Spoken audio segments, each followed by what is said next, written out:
Hola, ¿cómo están? Bienvenidos a La Silla Vacía. Soy Daniel Pacheco y vamos a hablar de lo que está pasando en la empresa más grande de Colombia, la petrolera estatal Ecopetrol, en donde se están moviendo las fichas y se están reacomodando los liderazgos, pero queda la duda de si se va a nombrar con los mismos criterios que en el gobierno de Gustavo Petro. Hoy estamos desde la redacción. Camilo Garzón cubría la transición energética, ahora estamos en una transición energética distinta. Exacto, la reactivación energética. Pero, siguen hablando de transición, ¿no? Sí, Sí, sí, sí, yo creo que es como un enfoque, pues la transición energética de Petro era una transición radical, ¿no? Cerrar la llave del petróleo, la descarbonización, que se me gusta decir en su nota. ajá, sí, Y este es abrir la llave del petróleo, del fracking, del gas. claro, abrir la llave. Como que siguen tratando de avanzar como con energías alternativas. Sí, sí, es un enfoque bien diferente. Creo que la pregunta con la aproximación de Petro era, ¿esto es justo? ¿No? ¿Es una transición justa? ¿Va a terminar dañando como la soberanía energética, los precios, el abastecimiento básico? Y creo que la respuesta fue sí, fue demasiado. Ahora es, si usted no prioriza las cosas, ¿realmente está haciendo transición o no? Claro, exacto. Sí, creo que es muy distinto ahora el enfoque, es casi que radicalmente opuesto, ¿no? Sí. Y aquí es como todas las formas de lucha, es decir, de qué forma aseguramos que se amplíe la disponibilidad de energía en Colombia en un momento en el que hay un serio riesgo de desabastecimiento energético. Sí, y hablamos mucho de Ecopetrol porque es que el tamaño de Ecopetrol en la economía colombiana es enorme, ¿no? Es enorme, es una empresa, en la nota decimos que es una empresa que genera más de 87.000 empleos entre indirectos y directos, es decir, es una empresa gigante que tiene presencia en todas las regiones del país. Y además es una empresa que, o sea, aquí voy a chiviar un poquito a Juan José Chavarría, que, que es fue gerente del Banco de la República, estuvo en la Junta de Ecopetrol Confetrol. y va a escribir una cosa chévere Domingo, ¿no? para el domingo. Pues solo para poner en perspectiva, las ventas de Ecopetrol duplican las del Grupo Aval o Bancolombia. Y más que triplican las de compañías como Almacenes Éxito, ISA o Nutresa. El grupo empresarial Ecopetrol comprende 129 compañías, 21 de ellas en la exploración y producción de crudo, y en su conjunto aportan cerca del 16% de los ingresos al gobierno nacional central, ¿no? O sea, Ecopetrol es varios puntos del PIB. Ujú, sí, ¿Y qué está pasando en Ecopetrol? Usted trae esta nota que nos da luces al respecto. sí.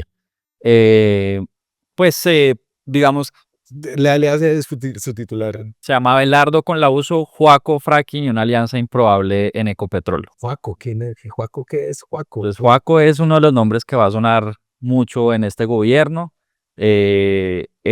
Algunos han dicho que es como el Ricardo Roa de Abelardo de las Prellas. Es decir, es una persona que, Ojo que las connotaciones de Roa son muy complicadas. claro, pero de aquí el símil, y es que esto es una persona que viene del pasado de el presidente de la República, que es una persona de confianza suya. En este caso, Joaquín Gutiérrez es un amigo personal de Abelardo de las Prellas, lo conocen, han trabajado juntos, es de la casa, por así decirlo, porque han trabajado en De las Prellas Lawyers, y se volvió un personaje importante en la campaña a la presidencia, así como Ricardo Roa fue el gerente de la campaña de Gustavo Petro.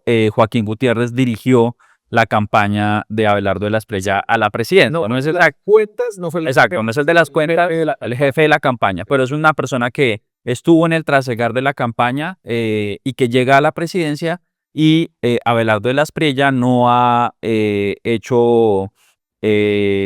no ha sido, por así decirlo, tímido en decir que quiere que Joaquín Gutiérrez sea uno de los nominados a la presidencia de Ecopetrol. Esa creo que es la principal revelación, o sea, la confirmación de un ruido que usted trae en esa nota, ¿no? Que es una nota sobre la reunión del sindicato de Ecopetrol con el presidente, donde estaba, lo podemos poner acá la foto de esa reunión. Un grupo bien ecléctico. Grupo bien ecléctico totalmente. No todos están haciendo la seña de firmes, pero los que sí son claramente los cercanos al gobierno. Entonces está Abelardo de la Espriella, está la ministra recién elegida de Minas y Energía, María Noemí Arboleda, está Joaquín Gutiérrez, está el ministro del Interior, Rodrigo Lara, está la ministra del Trabajo, también la viceministra de Trabajo, Juliana Morada, ahí al lado, y Carlos Antonio Lucio, que fue en este caso la persona que sirvió de puente para que se juntaran los dos grupos. Ah, sí, perdón, Carlos Alonso Lucio, para que se juntaran los dos grupos. Que no está haciendo el saludo. Él no lo está haciendo, sí, interesante. ¿Por qué no? Claro, pero y también están ahí en esa foto unos sindicalistas importantes. Aquí para la foto está Martín Ravelo, que es el presidente actual de la Unión Sindical Obrera, el gran sindicato de Ecopetrol, y el que fue entonces presidente de la USO, César Loza, y que hoy en día es miembro de la Junta Directiva de Ecopetrol, gracias a el gobierno de Gustavo Petro, que se dio la pela de conseguir lograr un cupo para los sindicalistas en el cuerpo directivo máximo de Ecopetrol. Petro cambió los estatutos de Ecopetrol para permitir la entrada de los trabajadores representados por la USO, que es el sindicato más grande, y en esta foto la USO, a ver, no se alinea, o se alineó, le pregunto.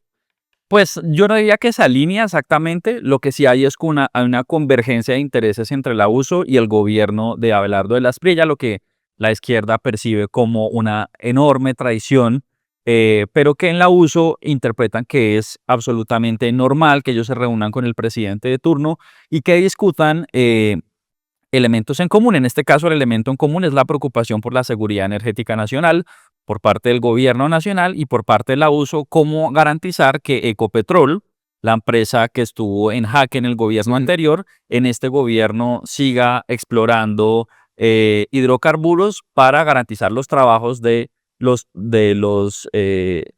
asociados a la USO. Y entonces usted habló con Ravelo.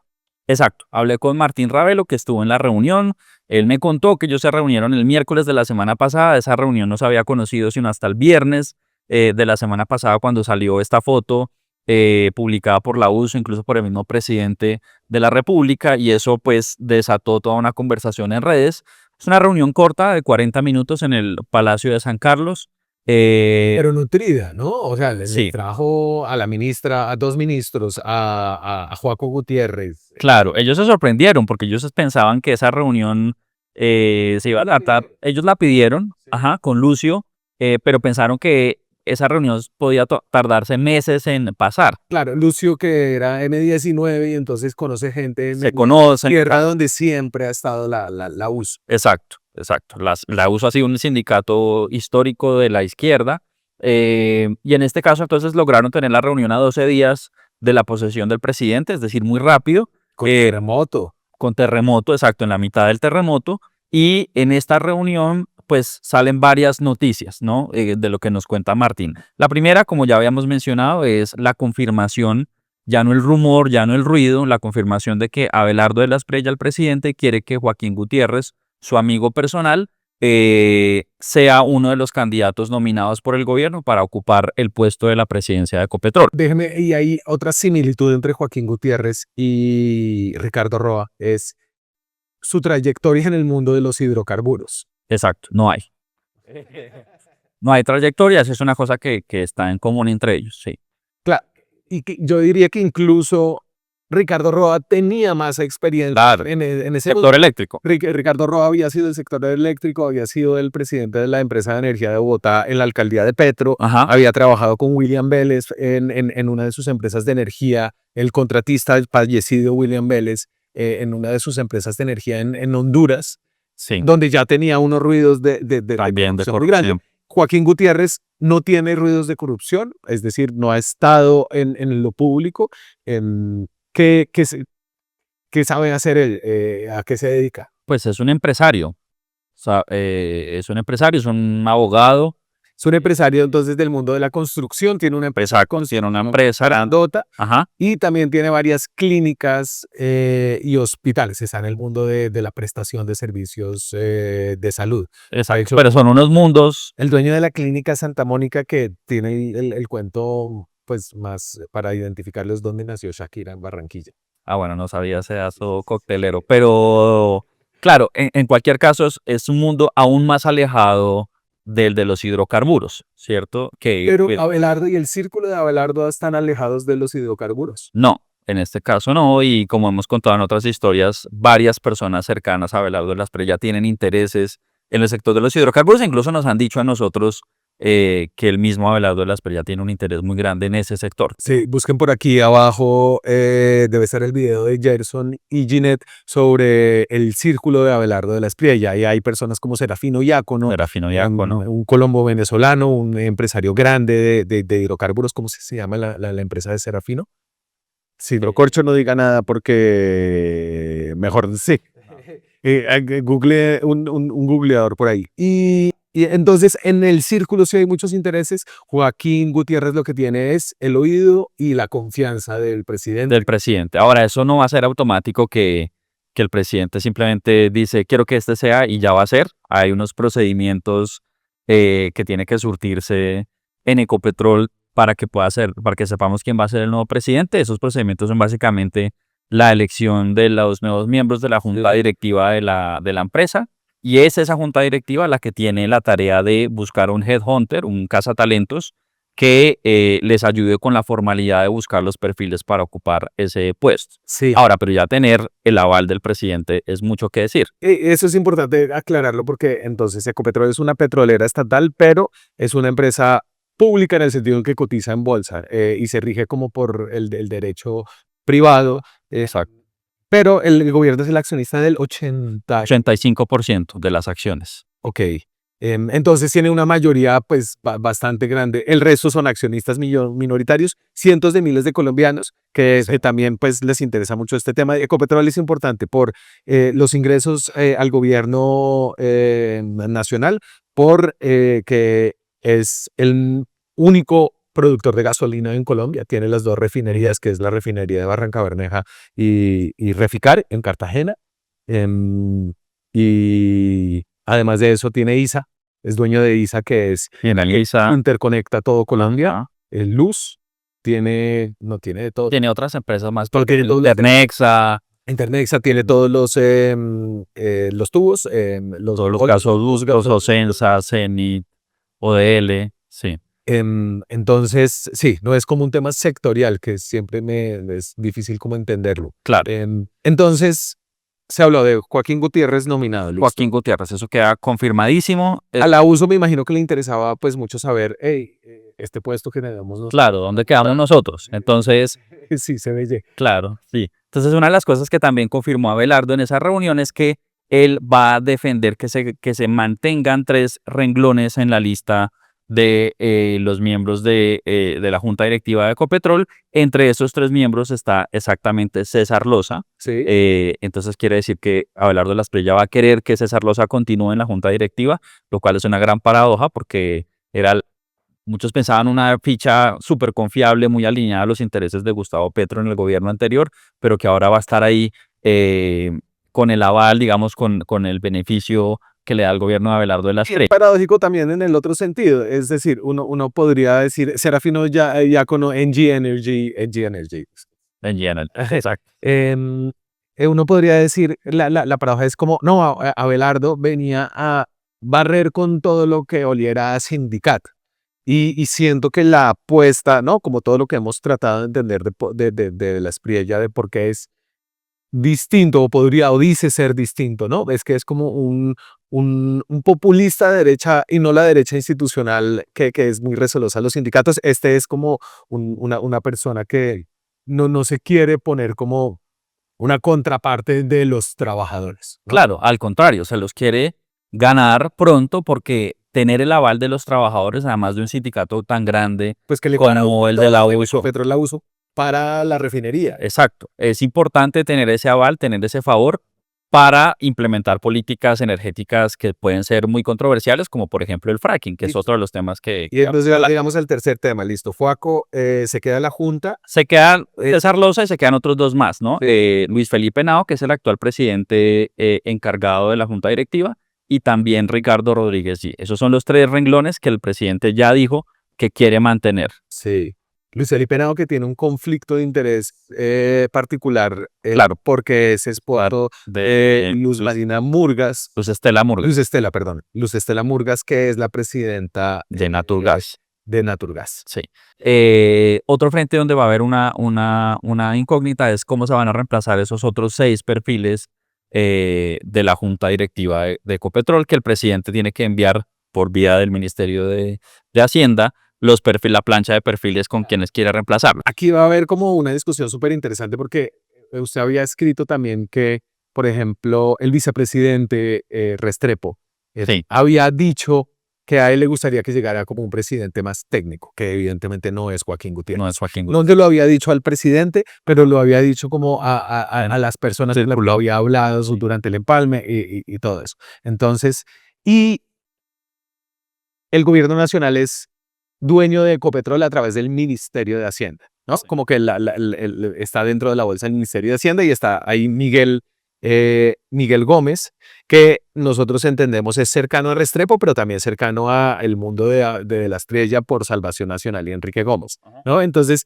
esa plancha va a ser interesante ver si ahí tiene alguien Restrepo, ¿no? Claro, exacto. Ahí solamente, sí, todavía no sabemos bien quiénes van a ser los perfiles de esa plancha. La única persona que Abelardo de la Espriella ha sido explícita en decir que quiere y que va a nominar en esa plancha es Jorge Mario Velázquez, que fue hasta abril de este año el presidente del Grupo Argos. Él ya lo anunció. Los otros 5 quedarían en incógnita quiénes van a ser ahí. Y claro, está la pregunta de si Restrepo, el vicepresidente, pone algunas fichas técnicas en esos renglones. Que ahí también hay un guiño al GEA en Medellín, el presidente de una de las dos empresas del GEA, luego de la toma hostil de Tequilinsky a Nutresa, que es Argos y es Sura. Colombia, Porvenir o Protección, siempre se me confunden esos. Y el otro frente en el que hubo un claro alineamiento entre los intereses de la USO y el presidente de la Espriella es en el fracking.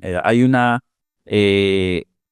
coordinación de intereses en que ambos quieren efectivamente que se haga fracking en Colombia. Sí. Quieren que se haga fracking porque esa es la manera más expedita, dicen ellos, de que Colombia aumente sus reservas de gas en un contexto en el que hoy Colombia está importando alrededor del 30% del gas, lo que por supuesto ha significado un aumento de los costos del gas en los hogares. Sí. Entonces ahí hay algo que especialmente es lo que a la izquierda le suscita más esa acusación a los directivos de la USO de traición, porque durante todo el gobierno Petro hubo un gran alineamiento alrededor de la izquierda en decirle no al fracking, incluso en las versiones más matizadas, como la de Iván Cepeda, que decía, bueno, de pronto está siendo demasiado radical más exploración. Sí, un poco más, pero no. Pero fracking definitivamente no. Fracking era como totalmente no, el punto de convergencia en el no. Sí. No vamos a hacer eso en la izquierda. Entonces aquí hay como un mapa que publica el Tiempo, que es un periódico que es propiedad del Grupo Sarmiento Angulo, que tiene intereses en el sector hidrocarburos, Sí. ¿no? Pero entonces es chévere este mapa porque le muestra un poco la potencialidad. Yo por alguna razón no logro entender las medidas de gas, entonces le voy a dar las de petróleo, las entiendo un poquito más, ¿no? Las de gas, los terapiés. Sí, o sea, creo que sí es más complejo, pero me parece que es ese artículo justamente donde estamos sacando este mapa es interesante porque normalmente en Colombia se hablaba que la cuenca donde se podía explorar donde se estaba haciendo el piloto, donde estaba en Magdalena Medio, ¿no? El Valle del Medio del Magdalena, que es los pilotos de Calais y Platero, que estaban parados desde 2022. Entonces, pero lo que muestra el mapa es que realmente hay muchas otras zonas potenciales donde se puede explorar yacimientos no convencionales en Colombia. muchas veces. A mí me llama la atención y solo se la pongo es, entonces, vayan a Valle Medio del Magdalena, a la izquierda, en la tercera hacia abajo, y esa es donde está la oportunidad más grande, tanto no, en gas no. Lo que pasa es que Sinú es raro porque él oscila de 2 a 66. Eso es que terapia es COVID. Terapia Sí. School. Pero entonces en el Valle del Magdalena Medio, que es un lugar, a ver, es un lugar que está altamente explorado y explotado, Sí, ¿no? Y tiene la refinería, además la refinería de ahí Valle, cerca. ajá, ahí cerquita. Entonces ahí usted tiene de 4.000 a 7.000 millones de barriles diarios, Ajá. ¿cierto? De esos millones de barriles diarios. Eso para ponerlo en contexto, digamos que con el fracking podría, según esta promesa, ¿no? Que hay que explorarla, mirar si se puede sacar bien. Sí. Colombia tiene hoy en día en reservas 2.000 millones de barriles en reservas para ponerlos. Y entonces esto le podría agregar, si es en el rango alto, más o menos un tercio de las reservas, que es importantísimo. Claro. En el Claro. rango bajo, pues ya estamos hablando de las de petróleo, estamos hablando de, no sé, 15% de las reservas de petróleo, ¿no? Que igual sigue siendo muy importante para un país como Colombia, que no tiene petróleo, como pues en el Claro, es que no es. y sin buscar costa afuera o sin depender de las importaciones. Pues no ahí conectados, está la refinería ahí mismo. Entiendo además que es un crudo ligero, más ligero, que es mejor para la refinería de Barranca. Pero eso está siendo tan así, digamos que es interesante cómo la discusión ha cambiado. ¿Usted se acuerda cuando era Iván Duque, la discusión era sobre proyectos piloto, no era avanzar directamente con la técnica, pero ahora lo que están diciendo es no, Y están diciendo estos, el gremio, por ejemplo, Luz Estela Murgas, ¿no? El gremio de los productores, de las empresas productoras de gas, están diciendo no, mire, ya perdimos 6 años discutiendo si sí, si no, si licencias ambientales, si lo vamos a hacer, si hacemos los proyectos piloto o no. Ya estamos en un contexto de tal emergencia, de tal necesidad de energético, que tenemos que cambiar el marco legal de esos proyectos piloto para que ya no sean proyecto piloto, sino para que directamente Ecopetrol, con quien tenga que hacer esos proyectos, los empiece a ejecutar. Claro, eso sacar de una. para sacar de una. Ahora ese de unas, entre comillas, de una, porque no va a pasar inmediatamente y en todo caso esos proyectos todavía tienen que surtir unos trámites legales como las licencias ambientales. Pero Cambiarle. tiene un ministerio de ambiente donde hay una persona pues mucho más amigable a la idea de que en el sopesar como daños ambientales y necesidades energéticas, pues va a ser como más propenso a pensar en las necesidades energéticas, y eso es ahorita sin el apagón y sin el niño que va a entrar a Claro, finales de año, ¿no? exacto. Imagínense en ese momento, pues la viabilidad política de volver al fracking va a ser vista a una luz totalmente distinta en medio de una crisis energética, ¿no? Claro, yo creo que es que eso es lo que está pasando, que dado que está toda la situación de desabastecimiento energético más el niño, se le presenta una oportunidad muy grande a todo un sector que venía de 4 años de afugia, de querer ampliarse. Acuérdese, en 2018 Iván Duque hizo campaña en contra del fracking. También eso muestra mucho cómo se ha movido el eje, ¿no? Alrededor de los temas energéticos. Con Natalia también, cómo se ha movido también, como la percepción de riesgo acerca del aumento de la temperatura por la acumulación de gases invernadera, ¿no? Antes era como 1.5 o catástrofe, o ya es Como, bueno, ¿qué tal? 1.5. ¿Qué cerca podemos, qué tanto podemos seguir a 2.5 sin prisarnos? Y creo que pues los inviernos son duros, los veranos son duros, y este niño va a ser muy duro. La paradoja ahí, ¿no? Que el planeta al mismo tiempo le está mostrando como que sí hay como un resentimiento y un estrés grande. Y usted necesita sacar más petróleo y gas porque si no se apaga. Claro, ahí me parece que la historia como interesante política que vamos a ver en los siguientes meses, incluso semanas, es cómo justamente se reorganiza la izquierda alrededor de esta temática, porque ya vimos, incluso aquí habíamos seleccionado algunos materiales, hubo cartas, por ejemplo, el Partido Comunista Colombiano, el Pacto Histórico, ¿no? Que se opusieron justamente a la reunión y consideran una traición histórica por parte del abuso haberse entregado tan rápidamente, ¿no? Lo que ellos llaman el gobierno neofascista. En esa misma línea ha estado, por ejemplo, también un sindicalista de vieja data y ministro de El abuso. Minas y Energía del Abuso, Edwin Palma, que ha cuestionado justamente con este trino que vemos ahí, cómo ellos se entregaron tan rápidamente, por así decirlo, al gobierno de Abelardo de las Priellas, ¿no? Pero aquí entonces Palma viene a hablar de la idoneidad. Claro, ¿no? Está empezando a cuestionarles justamente ese punto. O sea, pusieron en la junta a Ángela María Robledo, ¿no? Que no tenía ni idea de petróleo, que supuestamente como que su gran credencial era como ser una gran luchadora contra la corrupción, pero no hizo ninguna de las dos porque permitió que Ricardo Roa se atornillara, Claro. pese a estar imputado penalmente ahí, sin decir absolutamente nada. A Tatiana Roa, que era la viceministra de Ambiente, que básicamente quería frenar toda O Hildebrando Vélez, que era en la misma línea. Él es el ex M19, amigo de Petro, Papá de Irene Vélez. papá de Irene Vélez, la ministra de Primero, Ambiente. sí. Pues la sacaron de energía cuando fue claro que no tenía claras como las diferencias entre como reservas de gasolina o de crudo, ¿no? Sí.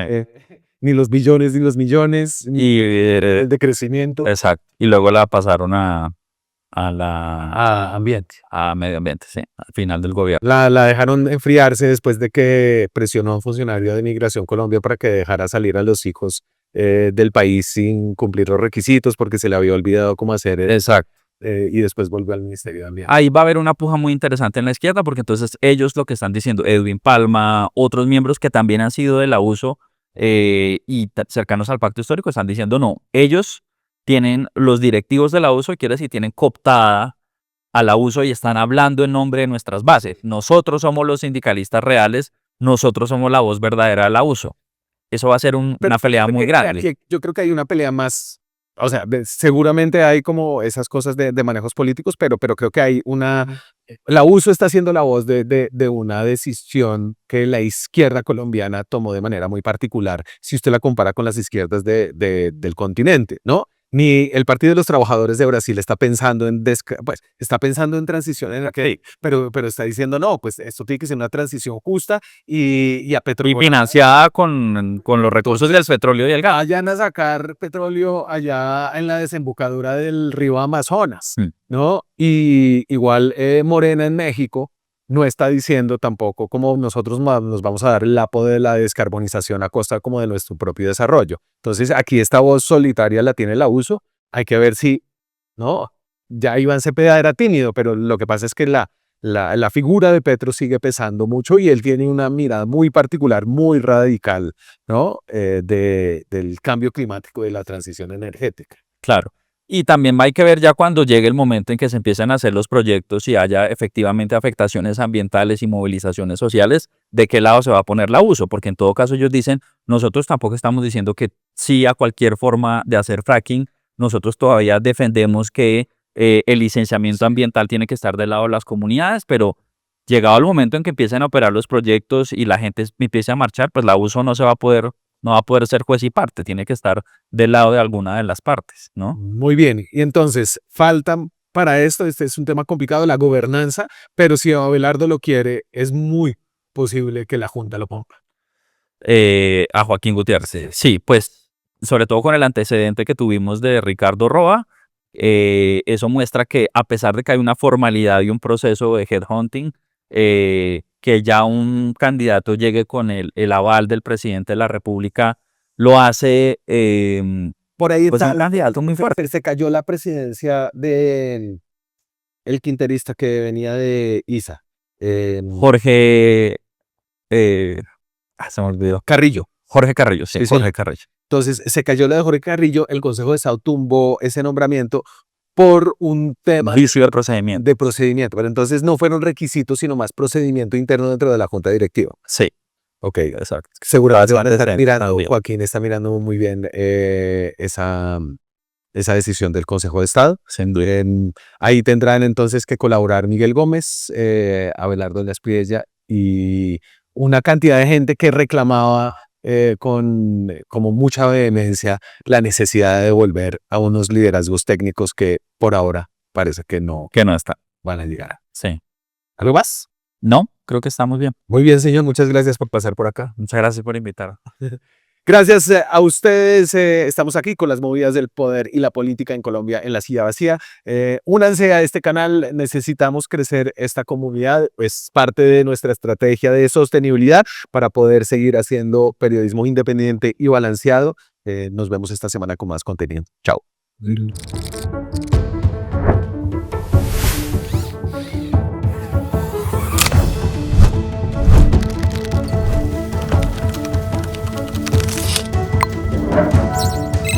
En el Congreso, Sonia es el paraíso. el presidente Gustavo Petro